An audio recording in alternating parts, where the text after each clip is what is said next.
Halo teman-teman, ketemu lagi nih. Kali ini aku bakal bernarasi tentang bela negara.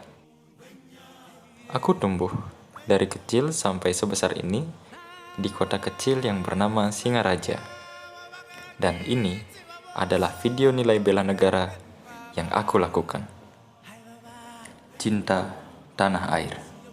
Dengan cara mengunjungi tempat wisata yang memiliki nilai sejarah.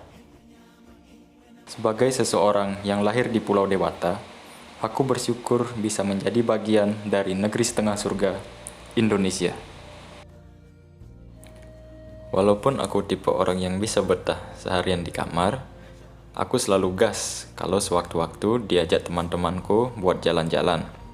Apalagi ke tempat yang berhubungan dengan alam, sejarah, dan kearifan lokal.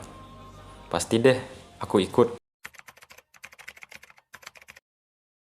Tapi sayangnya, 1-2 tahun ke belakang ini, kita dihadapkan dengan pandemi virus COVID-19. Nggak cuma bikin kita nggak bisa jalan-jalan, tapi juga bikin sektor-sektor kesehatan, ekonomi, pariwisata, penerbangan, pelayaran, pendidikan, pokoknya hampir semua sektor menjadi terhambat. Senyum-senyum yang tadinya ada perlahan memudar. Hubungan yang tadinya erat menjadi maya karena hanya sebatas temu virtual. Namun itulah yang harus kita hadapi.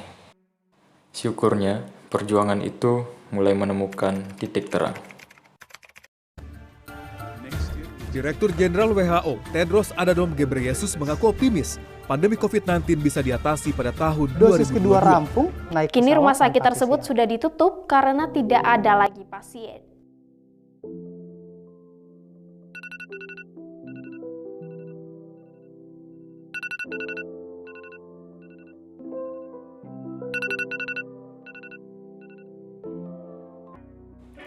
Hari ini, aku akan pergi ke 3 tempat wisata yang terletak di kota Ternate. Ketiga tempat wisata ini adalah benteng-benteng yang berada di kota Ternate yang memiliki nilai sejarahnya masing-masing. Langsung aja, yuk kita berangkat. Yang pertama ada Benteng Oranye atau lebih dikenal dengan Fort Orange. Kemudian ada Benteng Toluco. Dan yang terakhir ada Benteng Kalamata. Benteng Oranye terletak di Jalan Boy Oirie, Kecamatan Ternate Tengah, Kota Ternate. Berdiri di atas lahan seluas 12.680 meter persegi, benteng ini berbentuk trapesium dengan ukuran 180 kali 165 meter. Benteng ini mempunyai 4 buah bastion pada setiap sudutnya. Ketebalan tembok luar bangunan sekitar 1 meter, sedangkan tembok bagian dalam mempunyai ketebalan 0,75 meter. Di atas tembok benteng terdapat rampat atau jalan keliling yang menghubungkan keempat bastion di tiap sudutnya. Rampat ini berada pada ketinggian sekitar 3,5 meter dari tanah, dan benteng ini didirikan oleh seorang laksamana VOC bernama Cornelis atas tindakannya yang berhasil mengusir bangsa Spanyol dari Ternate. Selanjutnya adalah Benteng Toluco. Benteng Toluco adalah salah satu peninggalan Portugis di Ternate yang hingga kini masih berdiri. Dari atas benteng ini, kita bisa melihat pemandangan laut yang indah. Dengan latar belakang Pulau Halmahera, Tidore, dan Pulau Maitara. Benteng ini semula dibangun oleh Francisco Serrao asal Portugis pada tahun 1540, kemudian direnovasi oleh Peter Both dari Belanda pada tahun 1610. Benteng ini sering disebut sebagai Benteng Hollandia atau Santo Lucas, terletak di bagian utara pusat kota Ternate, yang dimaksudkan sebagai pertahanan terhadap bangsa Spanyol.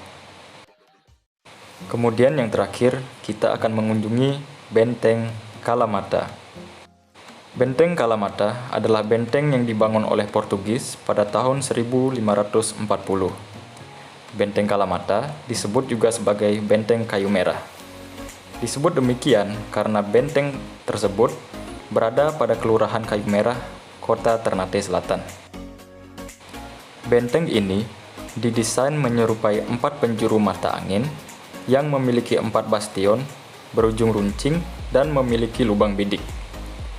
Benteng Kalamata berada di garis pantai dan pada bagian belakang benteng terlihat Pulau Tidore dan Maitara. Adapun fungsi benteng ini digunakan untuk menghadapi serangan Spanyol dari Ram Tidore. Mungkin itu dulu jalan-jalan dan penjelasan singkat yang bisa aku berikan di kesempatan kali ini. Sampai ketemu di video selanjutnya.